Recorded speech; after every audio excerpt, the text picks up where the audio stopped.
உங்கள் தந்திவன் தொலைக்காட்சியில் தெனாலிராமன் தினமும் மாலை 6 மணிக்கு காண தவறாதீர்கள்.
சிரியாவில் அதிபரின் இல்லம் சூறையாடப்பட்டிருக்கிறது. அந்த காட்சிகளை நாம் பார்த்து கொண்டிருக்கிறோம். இது குறித்தான முழு விவரங்களோடு இணைகிறார் நமது சிறப்பு செய்தியாளர் சலீம்.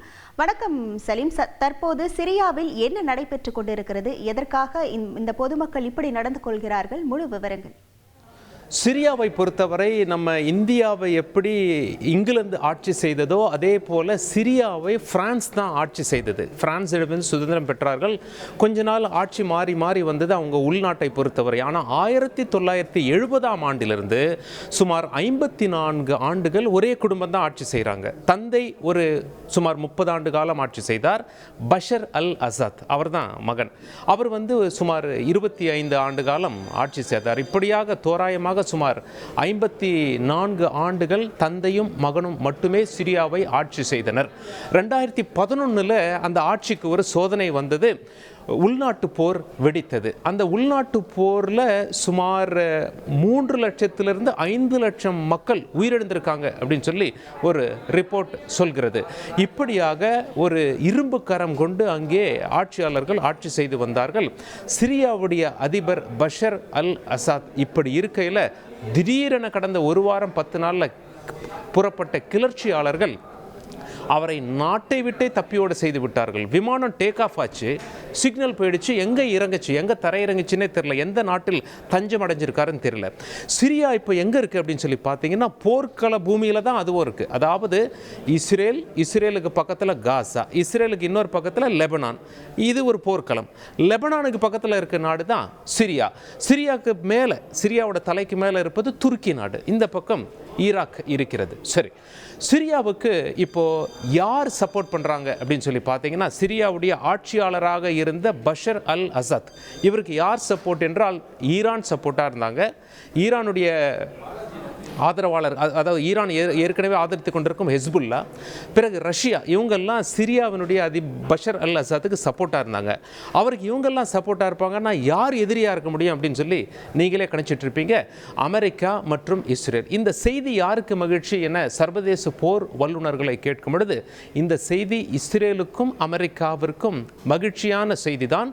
இருந்தாலும் புதிதாக இந்த கிளர்ச்சியாளர்கள் எல்லை தாண்டி வந்துடக்கூடாது, பார்டர் தாண்டி இஸ்ரேலுக்குள்ளே வந்துடக்கூடாது என்ற காரணத்தினால் இஸ்ரேல் ராணுவ டேங்குகளை எல்லாம் எல்லையை நோக்கி அனுப்பி கொண்டிருக்கிறது. கோலன் ஹைட்ஸ் என்ற ஒரு பகுதி இருக்கிறது.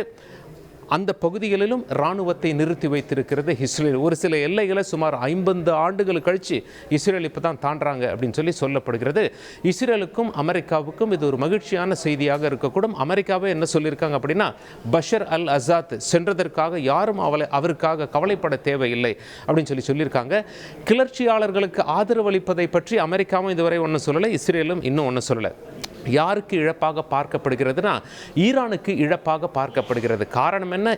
ஈரான் ஆதரித்த ஒரு நபர் நாட்டை விட்டே தப்பி ஓடிவிட்டார். அப்போ ஈரானுக்கு இது ஒரு பின்னடைவாக பார்க்கப்படுகிறது. அது மட்டும் இல்லை, ஈரான் யாரை ஆதரிக்கிறதோ, ஹெஸ்புல்லா அமைப்பு, ஹமாஸ் அமைப்பு, அதனோடு ஏற்கனவே இஸ்ரேல் போரில் இருப்பது குறிப்பிடத்தக்கது.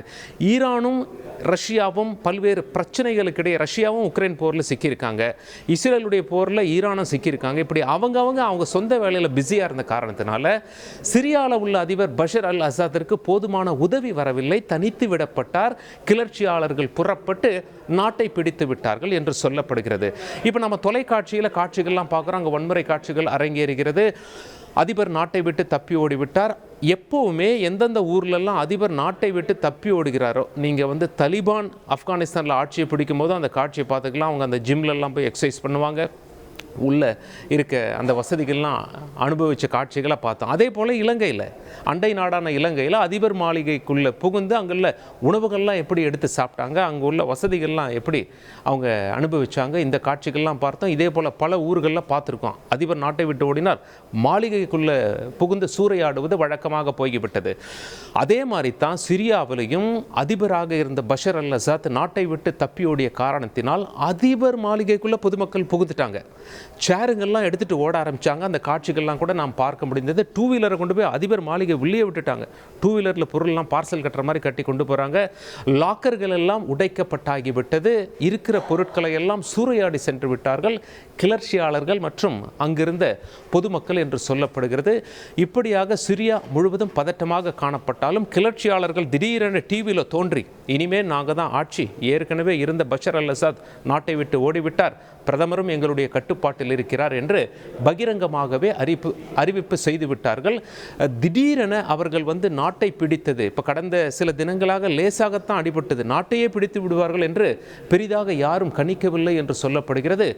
பூதாகரமாக கிளம்பி நாட்டையே பிடித்து விட்டார்கள். இனி சிரியாவின் எதிர்காலம் எப்படி இருக்கும்? இஸ்ரேல், அமெரிக்கா அவங்களுடைய சிரியாவை பொறுத்தவரை அவங்களுடைய நிலைப்பாடு எப்படி இருக்கும்? அதே போல் மற்ற உலக நாடுகள், ஏற்கனவே பஷர் அல் அசாத் அரசரோட தொடர்பில் இருந்தவர்கள் கிளர்ச்சியாளர்கள் புதிதாக அரசு அமைக்கும் பொழுது அவர்களுடன் இராஜாங்க தொடர்பு வைத்துக் கொள்வார்களா? பஷர் அல் அசாத் எங்கே தப்பி சென்றிருக்கிறார்? யார் அவருக்கு அடைக்கலம் கொடுத்திருக்கிறார்? ஃப்ளைட் சிக்னல் காணும்னு சொல்கிறாங்க, ஃப்ளைட் தரை இறங்குச்சா இல்லையா?